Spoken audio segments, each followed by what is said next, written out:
If you could change your entire reality in just 4 minutes, would you do it? What if everything you've ever wanted, love, wealth, healing, purpose, was waiting just behind the veil of your imagination? What if the best manifestation method wasn't about hard work or waiting, but about a single shift, a feeling, a moment, an assumption? In this video, we'll reveal how to manifest anything in just 4 minutes using the most powerful method ever known, inspired by timeless truths and lived experience. So stay with me and open your inner eye. I recall it as clearly as I recall this very moment. It was late evening, and I sat alone in my room. No movement, no distraction, just me and the silence. I had no money, none, and I desired to leave New York and return to Barbados, not as a wish, not as a maybe, but as a fact in the depths of my being. I did not beg, I did not look outside myself, I assumed. In that moment, I imagined standing on the deck of the ship, feeling the warm breeze, the rhythm of the water beneath my feet, the salt in the air. I saw it, not with the eyes of flesh, but with the eyes of spirit. And more importantly, I felt it. I felt the thrill of homecoming, the joy of arrival. That assumption held in the stillness, hardened into fact. Within days, without any visible means, the opportunity arose. A ticket was offered. The journey happened precisely as I had imagined. Not because I deserved it, not because I asked, but because I became it. Now, I will show you how to do the same. To manifest anything, you must enter the scene of your fulfilled desire with vivid clarity. Feel as though it is already done. Your inner world is not a rehearsal. It is the creative center of all things. When you impress a scene in the subconscious with feeling and repetition, 4 minutes can change your world more than 4 years of effort. Do not visualize the process. Do not wonder how. Experience the result. You are not trying to manifest. You are already it. The emotion of the wish fulfilled, not hope, but conviction, is what opens the door. Desire without feeling is a seed without soil. Your thoughts, your self-talk, they are not idle. They are blueprints. Speak inwardly as one who has already received. You must become the version of yourself that already has what you seek. Identity precedes outcome. Even if the outer world contradicts your inner assumption, persist. The world always catches up to the dominant inner feeling. The subconscious accepts what is impressed upon it. Doubt is the only enemy. Believe it is possible, and it becomes inevitable. I've often said, and I say it again, imagination is the only reality. Everything you have ever experienced, whether joy or sorrow, triumph or trial, began not in the world of facts, but in the unseen world of thought and feeling. What we call the physical world is merely a reflection, a shadow cast by the light of imagination. It is not the cause, it is the result. Now let us understand this not as theory, but as law. There is nothing outside of you creating your experience. The outer world, with all its seeming randomness and disorder, is the perfect outpicturing of what you entertain inwardly, consciously or unconsciously.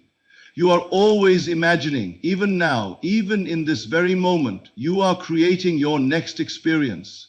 The question is, are you doing it with intent or by default? The secret is not in struggling to change the world. The secret is in realizing that the world is already a finished mirror, simply reflecting the contents of consciousness. Your imagination is the workshop of God, the creative power operating through you.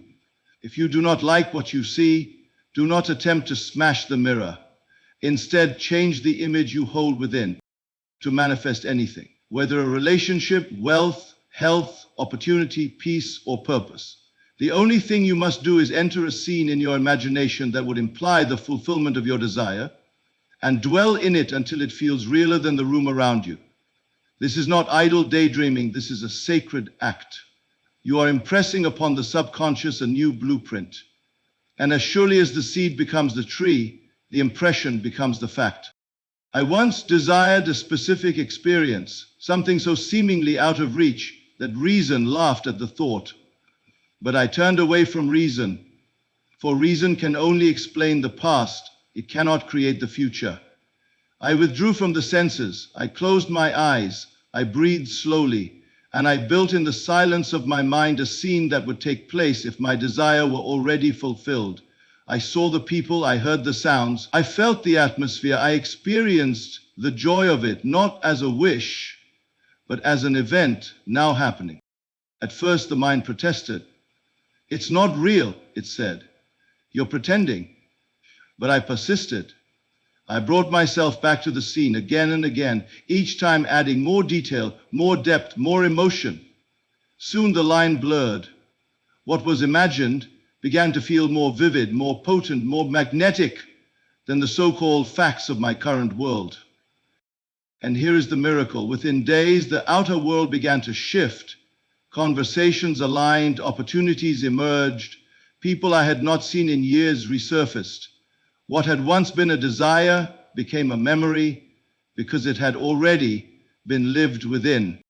This is why I say to you, imagination is not a tool, it is the foundation. The whole of life springs from it. There is no manifestation without it. If you would create, you must first imagine, but not as a spectator, you must become the participant. You must feel yourself into the state. If you desire a home, you must imagine yourself in it, touching the furniture, opening the windows, smelling the air, hearing your footsteps echo in the space. If you desire a relationship, do not hope for it. Walk with them in your imagination, hold their hand, feel their presence beside you. Let it become so natural that you smile as if it has already happened, because in truth it has. Do not ask how. That is the language of limitation. The how is not your concern. The state of consciousness is your concern. Live from it, and the world must conform. The world cannot resist the dominant vibration of your inner being. It bends, it rearranges, it yields. For it has no choice but to mirror the master within. If it appears slow, do not be disheartened. Do not dig up the seed to see if it is growing. Simply return to the scene. Feel it again. Rekindle the joy. Know that it is done. In this way, you impress it deeper and deeper into the subconscious. And what is deeply impressed must become expressed. There is no such thing as fate. There is only imagination outpictured. You are not bound by the past. You are not a victim of circumstance.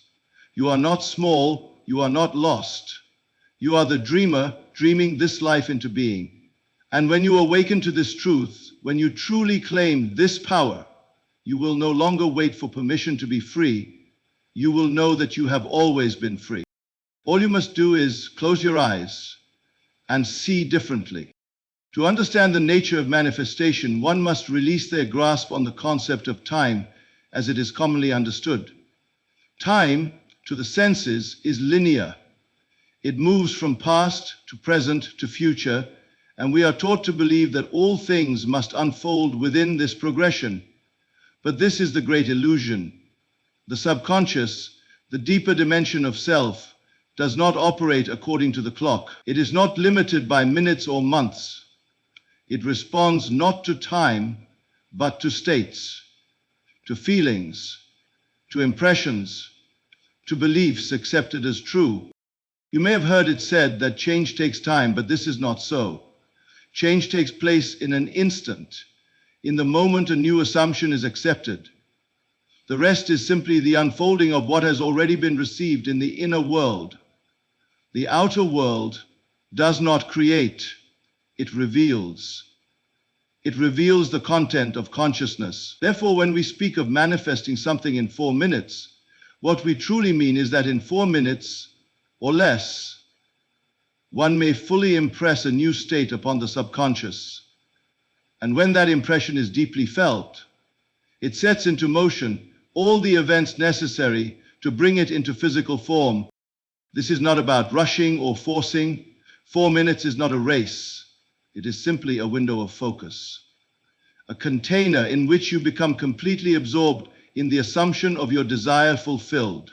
In that space, you step out of time, you abandon the question of how long, because within those minutes the event is no longer future, it is now. And in that moment of nowness, everything begins to change. Let us take, for example, one who desires healing. The world may tell them it will take weeks or months or years, but that is the world of facts, not the world of truth. In the silence of imagination, one can, in mere moments, feel the freedom of a body made whole. They can walk freely in the corridors of their mind. They can feel energy surging through them. They can hear the voice of a friend saying, "You look well." And if that experience is fully accepted, deeply impressed, then the process of rearrangement begins immediately. The cells of the body begin to conform to the inner pattern.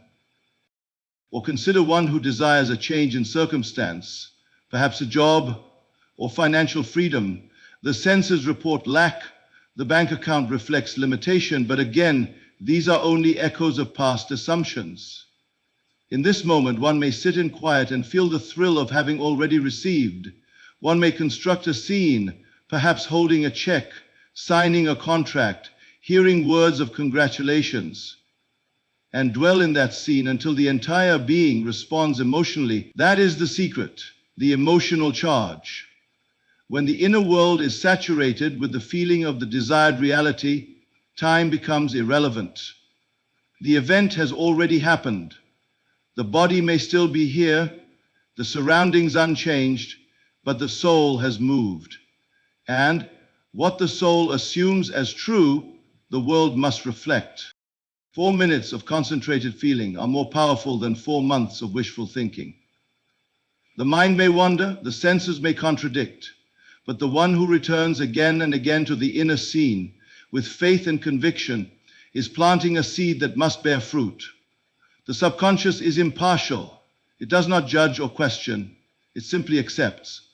And what is accepted inwardly is expressed outwardly. This is why those who understand this principle often appear to manifest effortlessly. It is not effort, it is alignment. They have learned that it is not the action that changes reality, it is the state from which the action flows. One can labor for years and see no change if inwardly they remain fixed in the state of not having. But one can sit in silence for a few minutes, feel themselves already in possession of the desired thing, and shift their entire life. Time is a servant, not a master. The moment you stop looking at the clock and start living from the end, you are no longer bound by delay. Delay is only the result of divided belief, the inner conflict between desire and doubt. But when you enter the assumption fully, without questioning, you eliminate resistance. You become one with your desire. And that oneness is the secret doorway through which manifestation steps into visibility. So if you would change your world, do not wait for tomorrow. Do not wait for the perfect condition, the right circumstance, or the approval of others. Go now into the silence. Close your eyes. Enter the scene. Feel it. Live it. Lose yourself in the joy of it. 4 minutes. 4 minutes of genuine belief, of vivid imagining, of emotional certainty can shift the entire direction of your life.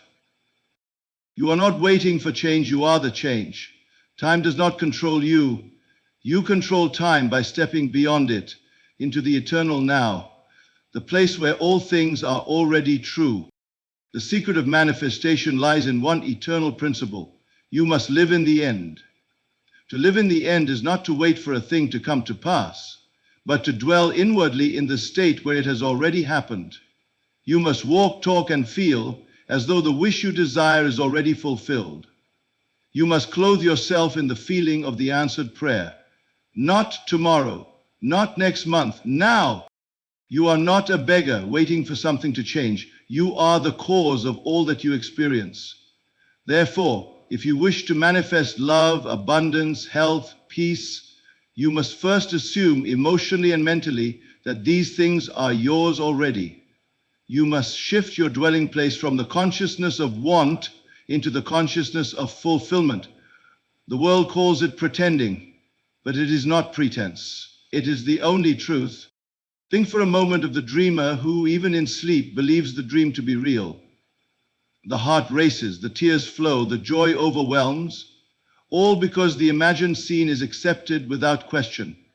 You never pause in a dream to say, this is not happening. No, you experience it with your whole being. This is the key. You must approach imagination with the same immersion, the same surrender, the same absence of resistance. The moment you do, you will have moved from desire into possession. I once knew a man who wished to change his entire life, not just a piece of it, but everything. He lived in a small room with no employment and little food. Every fact around him screamed limitation. But he did not concern himself with the facts. Instead, he constructed within his mind an entirely new environment. He imagined sitting at a desk in a fine office, his name engraved on the door. He saw others treating him with respect. He felt the weight of financial ease in his body. And most of all, he felt the security of being needed, valued, successful. He did not visit this scene like a tourist. He lived there. He woke and returned to it. He walked the streets while lost in it. He fell asleep inside it. To the world, nothing changed, but within, he had already shifted. And soon the phone rang. A friend he hadn't spoken to in years offered him a position, one that mirrored the very thing he had imagined. Not similar, exact. That is the power of living in the end. The world must conform to the inner pattern when the pattern is persistent and saturated with belief. What stops most people is not a lack of desire, but a lack of commitment to the state of the wish fulfilled. They dip their toes into the feeling only to withdraw in doubt. They hope, but do not embody. But to live in the end is not to hope. It is to know that it is already done, and to act, speak, and think from that place. You may ask, how do I live in the end when the senses tell me otherwise? And I say to you, the senses are reflections, not sources. They show you what has been, not what must be. If you accept only what your eyes and ears report, you are a slave to yesterday. But when you close your eyes, when you withdraw attention from the outer, you awaken the creative center within. There, in imagination, you build your world, and what is built within will always appear without. To live in the end is to persist in the assumption that what you desire is yours. It is to refuse the evidence of delay. It is to smile in the silence, knowing that the seed has been planted. It is to stand unmoved, no matter how the world appears, because the inner scene is more real to you than the outer noise. Imagine desiring companionship. Instead of longing for someone to come, you create the relationship inwardly. You feel their presence beside you. You hear their voice in your mind. You feel the warmth of their hand in yours. You allow yourself to become the version of you who is already loved. You speak differently. You walk differently. You radiate differently, not because you are faking, but because you have moved into a new identity. And soon, the world must reflect this change. Not as a reward, but as a law. This is not daydreaming, it is not wishful thinking, it is deliberate assumption, a shift in being. When you live in the end, you no longer seek, you express, you radiate, you attract not by pulling, but by being. The one who lives in the end draws all things to them, for they no longer resist with doubt or separation. They are one with their desire. And in that unity, the outer world becomes a servant to their inner commander. Do not worry about how the manifestation will come. That is not your concern. Your only task is to dwell in the end with such clarity and feeling that there is no longer a question in your mind. Become the man or woman who already has. Feel what they feel. Think how they think. Let that state define your reactions, your decisions, your tone. Then the world, like a mirror, will show you what you have dared to become. Begins and ends with feeling. The law responds not to your words, not to your effort, not to your striving, but to your inner conviction, to what you accept without resistance as already real. Thought sets the direction, but feeling seals the deal. It is not what you want that manifests, but what you feel to be true. You may wish for something endlessly, but until that wish is clothed in feeling, the kind of feeling that says, it is already mine, it remains suspended in the realm of possibilities, never stepping into form. There is a sacred power hidden in emotion, a creative fire that shapes the unseen into the seen. When you enter the feeling of the wish fulfilled, you are doing more than imagining. You are incarnating the state. You are becoming it. And when you become it internally, the world cannot help but reflect it externally. Let us understand this deeply. Every man is perpetually surrounded by an invisible atmosphere, an emotional state, and that state dictates what he draws to himself. You are not attracting through force or manipulation. You are attracting by resonance. You do not get what you want, you get what you are.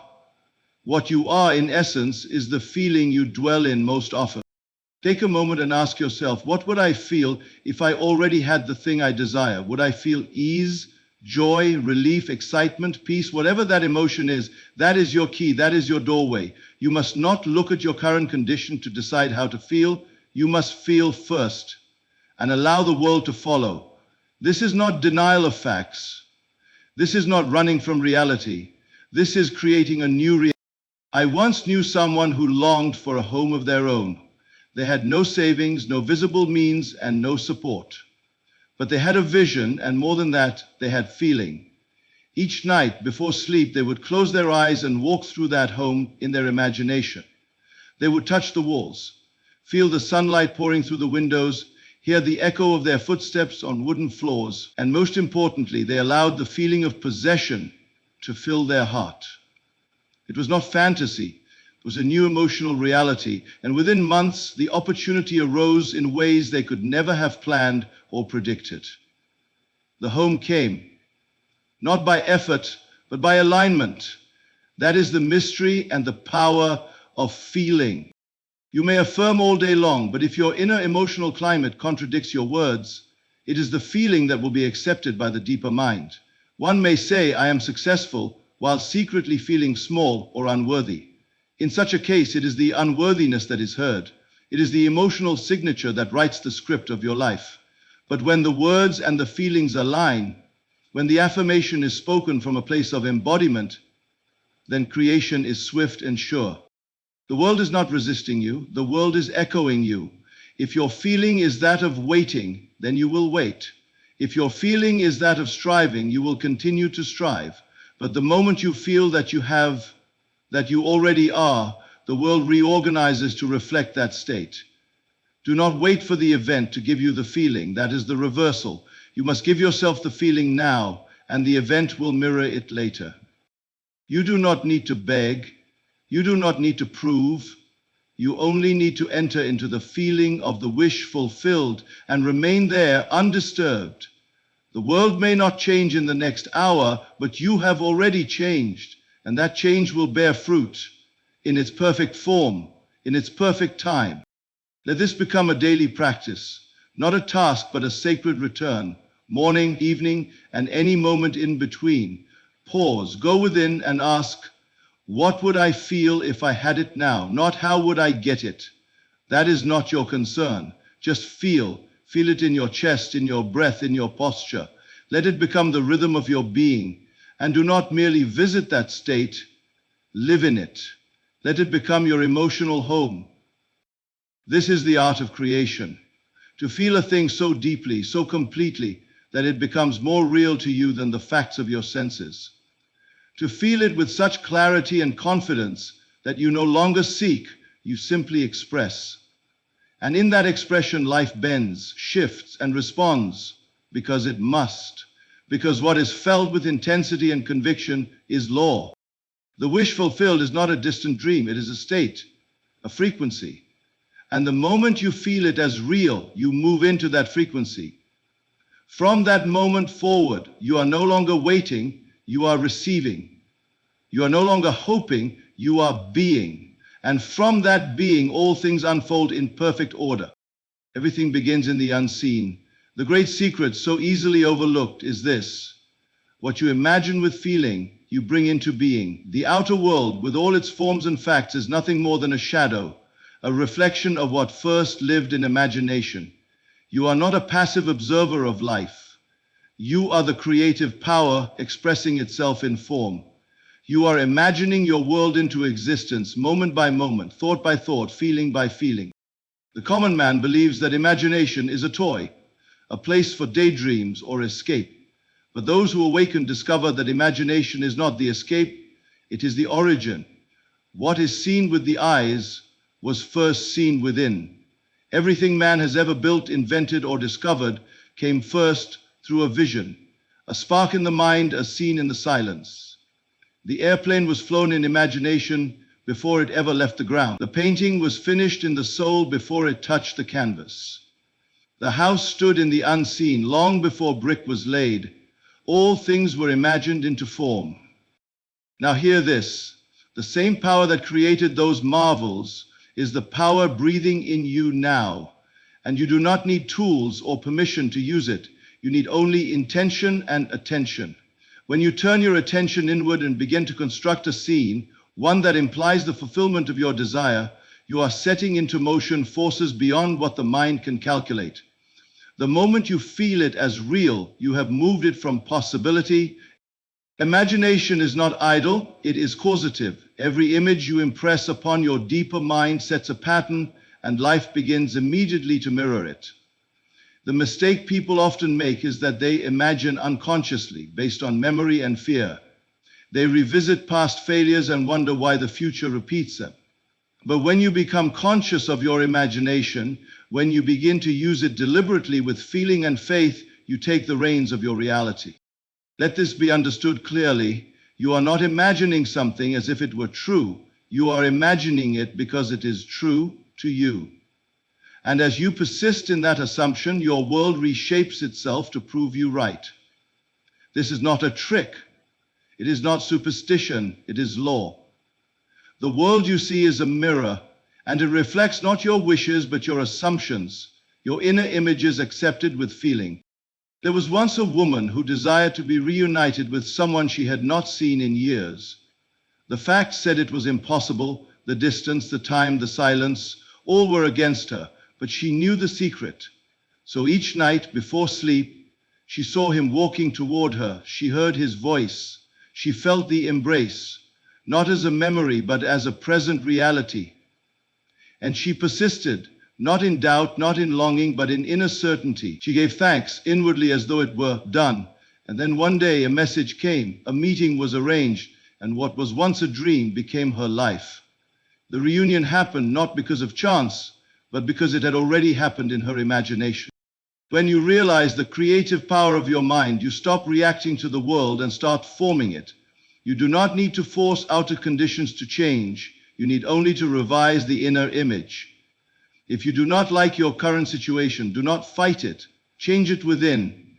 Construct in imagination the scene you desire to live. Step into it. Smell the air, hear the sounds, touch the walls. Make it vivid, rich, and real, and then feel it.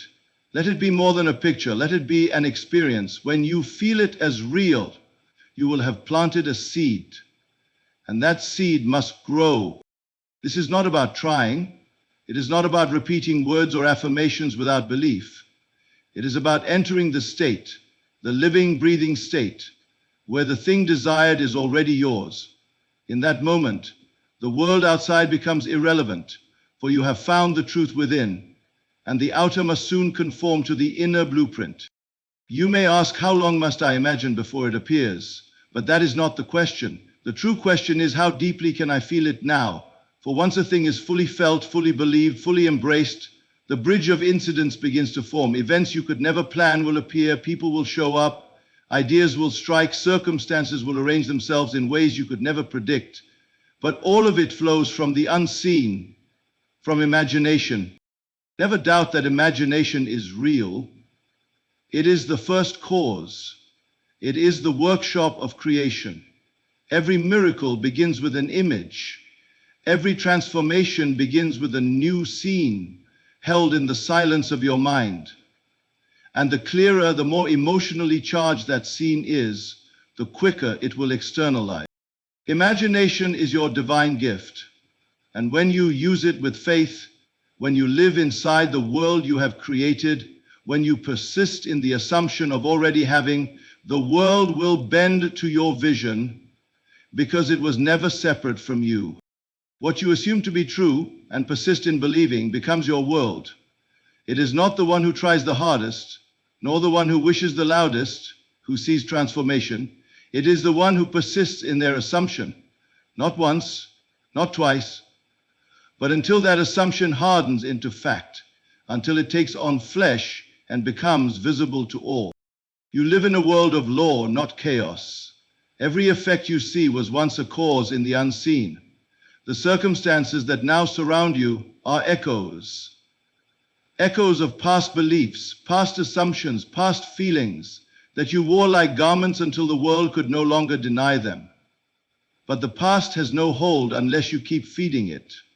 At any moment you can take up a new idea, a new assumption, and live in it, not visit it like a guest, but inhabit it like a home. And as you dwell there, emotionally, faithfully, persistently, the world outside will be compelled to reflect that inner dwelling. There is no such thing as a neutral assumption.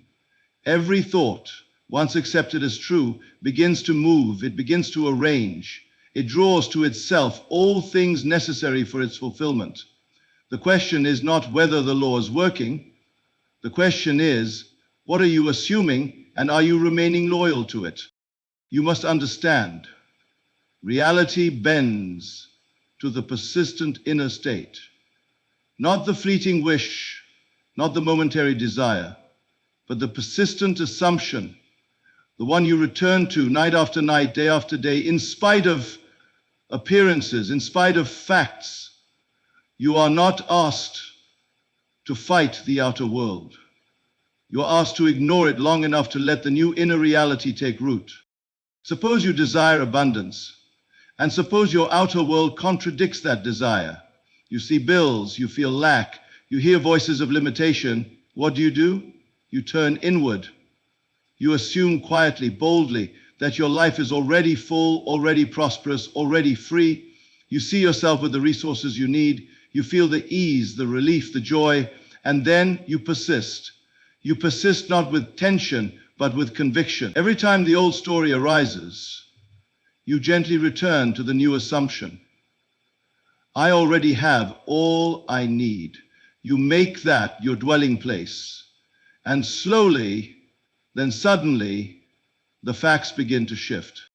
This is not fantasy, this is discipline. The discipline to believe in the invisible, to trust in the unseen, to remain loyal to a reality that no one else can see but you. And the beauty is, you do not need anyone else to see it. Your assumption, once persistent, becomes magnetic. The world responds, conditions mold themselves. People show up, ideas arrive. Because the law is no respecter of persons, it only reflects what you assume to be true. You do not need to figure out the how. That is the burden most carry. But the how belongs to the deeper wisdom. Your task is to remain in the end, to dwell in the feeling of the wish fulfilled, and to return to that feeling again and again. You will be tempted to doubt, to waver, to check the mirror of the world for signs. Resist that urge. The moment you look outside to measure your progress, you lose your power. Return instead to the inner sanctuary. Keep the assumption alive.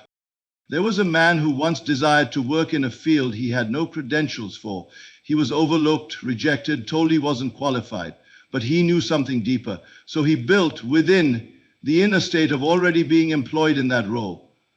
He felt himself waking up to that job, answering emails, engaging with peers. He didn't wait for someone to hand it to him. He became it in consciousness. And he persisted, not with force, but with quiet faith. Weeks passed, then a call, then an interview, then a position was created just for him. Why? Because the inner world, when held with persistence, rewrites the outer. You may not see change on the first day or the fifth, but if you hold fast to your new assumption, if you make it your emotional dwelling, the outer must yield. It may come through channels you never imagined. It may arrive on the back of a seeming coincidence, but come it will. Because the world cannot deny the truth you have planted within. This is the secret, persistence. Not repetition for the sake of repetition, but emotional loyalty to the new truth. You must assume it as real, and refuse to betray it. Speak from it. Think from it. React from it. Let it color your tone, your posture, your choices. And do not give it up, not even when the outer says otherwise. Especially then, you must persist, for the moment before the appearance is often the moment of greatest testing. When the storm rages, go within. Return to the state you desire, not as a beggar asking, but as the one who already possesses. Feel it done. Live there. Move as though it were true, because in your world, it already is. The world outside is a mirror, quietly reflecting the world within. Every word you utter to yourself, every quiet phrase whispered in the depths of your being is a seed, and like all seeds, it grows. Not immediately, not always visibly, but it grows and in time becomes the form you call life. The voices you entertain when no one is listening are the very architects of your reality. What you hear and accept in the secrecy of your own mind, you live out under the open. The great secret is this: you are always speaking inwardly. Even in silence, you are having conversations with yourself, with others, with the world, with God. These dialogues may not be vocal, but they are alive. They carry vibration, emotion, intent. And it is these inner conversations that shape your tomorrows. You may not remember every thought you think, but the feeling of your habitual inner dialogue never leaves you. It becomes the atmosphere of your world. If you wish to know what you truly believe, listen to what you say to yourself when the world goes quiet. What do you hear when you look in the mirror? What do you whisper to yourself when something goes wrong? Do you bless yourself or curse yourself? Do you rehearse fears or do you affirm faith? Do you argue for your limitations or do you imagine your freedom? There are no idle words. Even the unspoken ones have power, especially the unspoken ones. You cannot deceive the deeper self with loud declarations that are not felt inwardly. You may affirm, "I am successful," 1,000 times with your mouth, but if your inner speech is, "This always fails," then that hidden conversation will prevail. For it is the felt belief, the felt word, that takes root. Now consider this: every person in your world is also shaped by your inner speech. You think of someone, and in your mind you speak to them, not out loud, but inwardly. You tell them how they treat you, what they think of you, how they behave. And without realizing it, you are casting them into roles. Your inner monologue becomes the script they perform. If someone in your life constantly disappoints you, check what you've been saying about them inwardly. Have you condemned them in thought? Have you replayed their faults? Have you judged them silently, even while smiling outwardly? If so, then your inner words have created a mold, and they are only fulfilling the role you've assigned them. But you can change it. And this is where the miracle begins. You can revise your inner conversations. You can speak inwardly in love, in confidence, in harmony. You can bless instead of curse, affirm instead of accuse. You can hear the words you wish they would say and feel the tone you long to hear. And persist in that new dialogue, and as surely as dawn follows night, the outer will adjust to match the inner. Once there was a man who struggled in his work.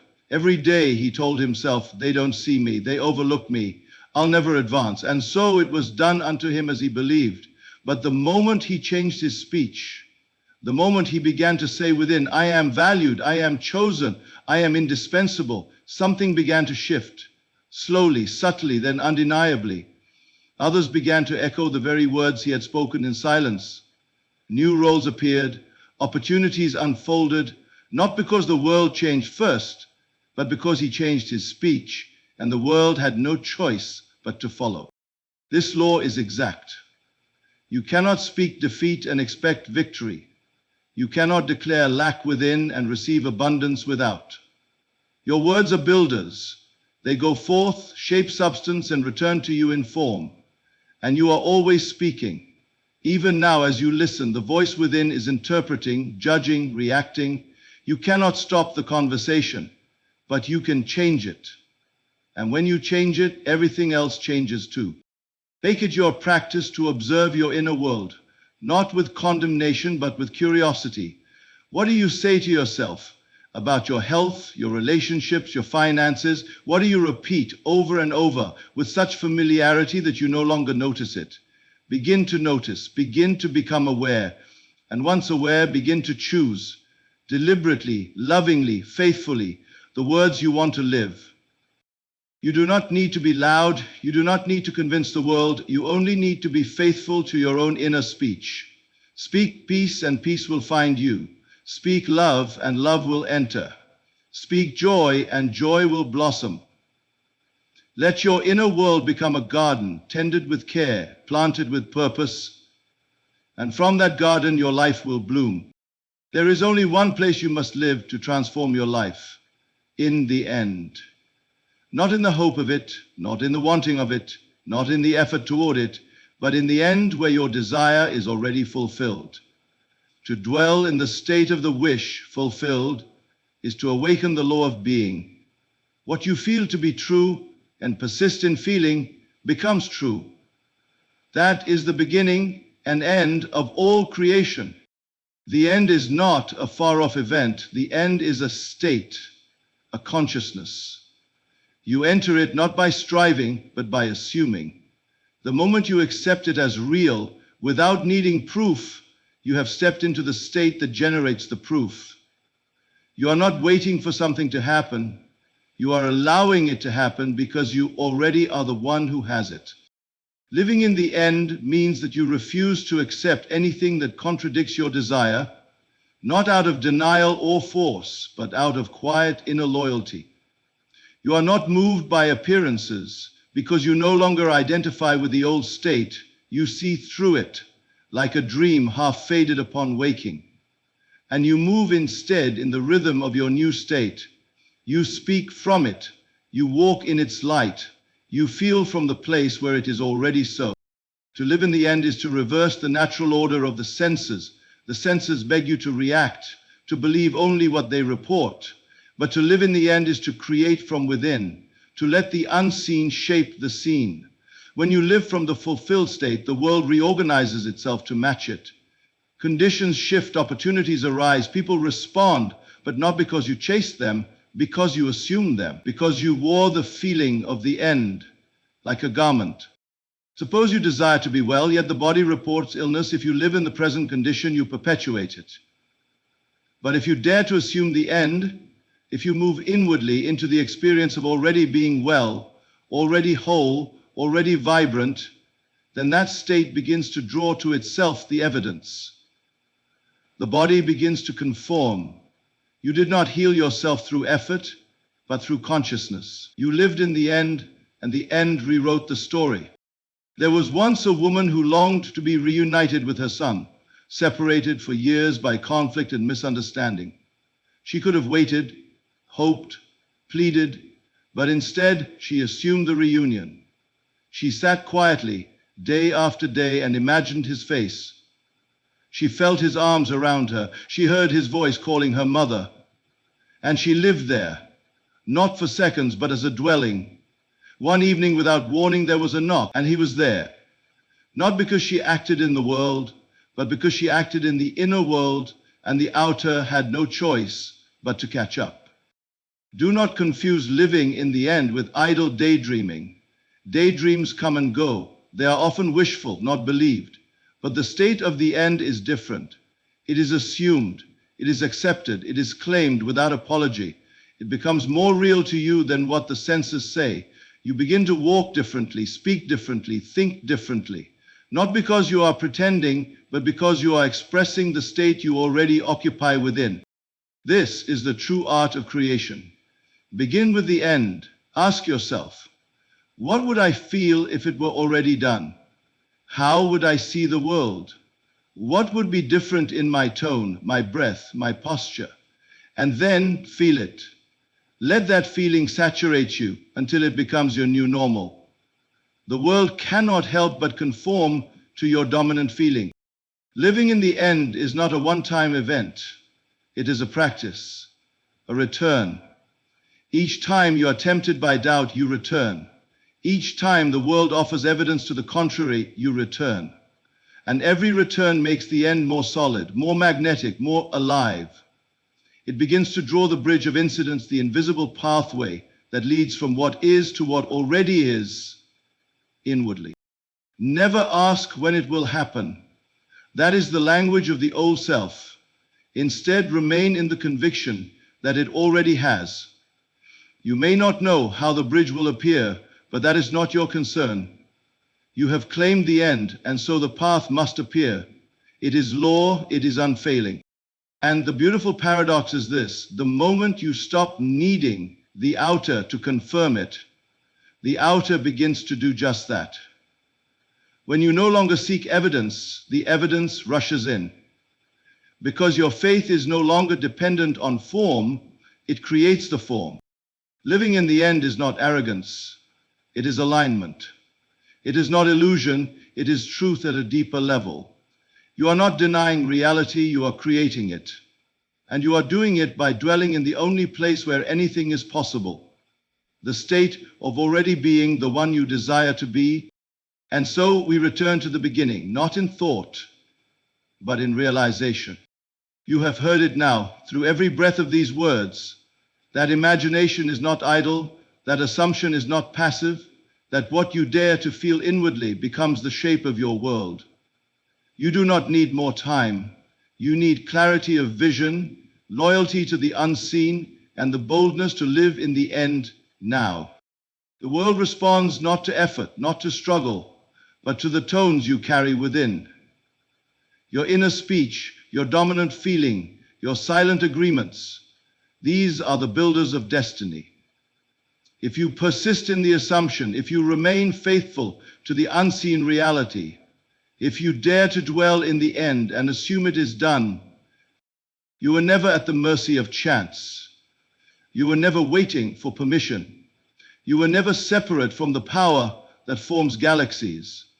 That same power is clothed in your imagination, working through your belief, shaping through your attention. So choose your state. Enter it consciously. Assume the feeling of the wish fulfilled and live there until the dream, no matter how distant, becomes your new waking life. The method is simple, the secret is timeless, and the truth is this: it is done. Now, live as though it were.